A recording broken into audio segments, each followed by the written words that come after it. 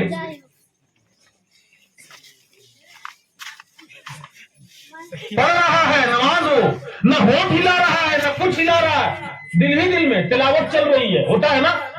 آپ غور کیجئے گا، کبھی جمعہ میں بہت لوگ آتے ہیں، دھیان سے دیکھیے گا، نیت باندھ کے چپ چاپ کھڑا ہے، وہ ہونٹ بھی نہیں ہلا رہا. اس کی نماز ہوئی؟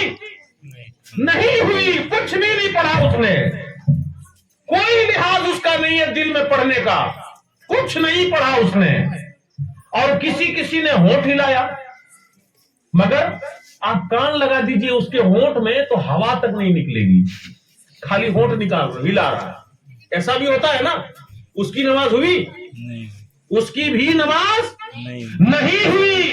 کم سے کم اتنی زور سے پڑھنا، تلاوت کرنا ضروری تھا کہ خود سن لیتا ہوں. اور آسان سے مسئلہ سمجھا دیتا ہوں. مرغا مرغی ذبح کر لیتے ہیں نا آپ لوگ، کہ سب امام صاحب سے کرواتے ہیں؟ صاحب امام صاحب، اگر امام صاحب نہیں رہے تو مرغا مرغی حلال تو کر سکتا ہے، کوئی بھی مسلمان کر سکتا ہے 3 مرتبہ. کوئی ضروری نہیں ہے کہ وہ پرہیزگار ہو، متقی ہو، عادل ہو. کوئی بھی مسلمان لا الہ الا اللہ محمد الرسول اللہ پڑھنے والا اگر بسم اللہ اللہ اکبر کہہ کر کے ذبح کر دے گا نا تو مرغا حلال ہو جائے گا. لیکن بسم اللہ اللہ اکبر پڑھنے میں کس کا لحاظ ضروری ہے وہ سنیں. کم سے کم اتنا زور سے بسم اللہ اللہ اکبر کہیں کہ خود آپ اپنی آواز سن لیں. اور اگر خالی ٹھوڑ ہلایا، کچھ نہیں پڑھا، من میں پڑھا، تو مرغا حلال ہوا؟ نہیں، مرغا حرام ہو جائے گا. اس بات کا بھی لحاظ ضروری ہے، مرغا ذبح کرنے والے بھی سنیں. تو کیا پتا چلا کہ کوئی بھی چیز اتنی زور سے پڑھنا ضروری ہے شریعت میں کہ خود ہم سن سکیں، چاہے نماز پڑھ رہے ہوں چاہے جنازہ پڑھ رہے ہوں. تو اللہ اکبر جو 4 مرتبہ کہیں گے نا تو اتنی آواز میں کہنا ہے کہ خود آپ کو اپنی آواز سنائی دے دے. ہاں، اگر وہاں پہ کوئی شور شرابہ ہو رہا ہے، چلا چلی ہو رہی ہے، آواز بلند ہو رہی ہے اور آپ کو سنائی نہیں دیا تو پھر کوئی دقت نہیں ہے. کم سے کم اتنا زور آپ کی جانب سے لگ جائے کہ اگر اللہ چلی نہیں ہوتا تو آپ سن لیتے. ٹھیک ہے نا؟ مسئلہ آسان ہو گیا. اب 4 تکبیر کہہ لی، اس میں 3 سنت اور شامل کر لیجئے جنازے میں. ثنا پڑھنا یہ سنت ہے، درود شریف پڑھنا یہ بھی سنت ہے، اور میت کے لیے مغفرت کی دعا مانگنا یہ بھی سنت ہے. 3 سنت اور 2 فرض کے ساتھ جنازہ پڑھ لیا آپ نے، کتنا ثواب ہے معلوم ہے؟ حدیث شریف میں فرمایا گیا ہے، میرے آقا نے فرمایا کہ جس نے جنازہ پڑھا، جنازے کو کاندھا دیا، اللہ تعالیٰ اس کو 2 قیرات ثواب عطا فرماتا ہے. کہیے سبحان اللہ. صحابہ نے پوچھا یا رسول اللہ قیرات کس کو کہتے ہیں؟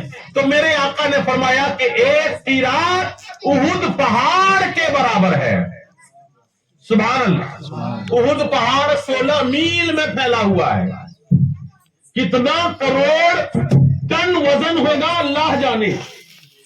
اتنے بڑے پہاڑ کے برابر 2 مثل اللہ تعالیٰ اس بندے کو ثواب دیتا ہے جو جنازے کو کاندھا بھی لگائے اور جنازے کو پڑھ بھی لے. اور ایک روایت میں ہے مٹی دینے والے کو بھی اللہ تعالیٰ 1 قیرات ثواب عطا فرماتا ہے. تو جنازہ پڑھنے گئے تو 3 قیرات ثواب لے کر کے آئے. اب یہاں پہ ایک اور مسئلہ بتاتے ہیں. کبھی کبھی ایسا ہوتا ہے کہ امام صاحب نے 4 تکبیر پڑھانی تھی جنازے میں نا، 2 تکبیر کہہ لیا تھا، تب آپ پہنچے، پچھوا گئے آپ،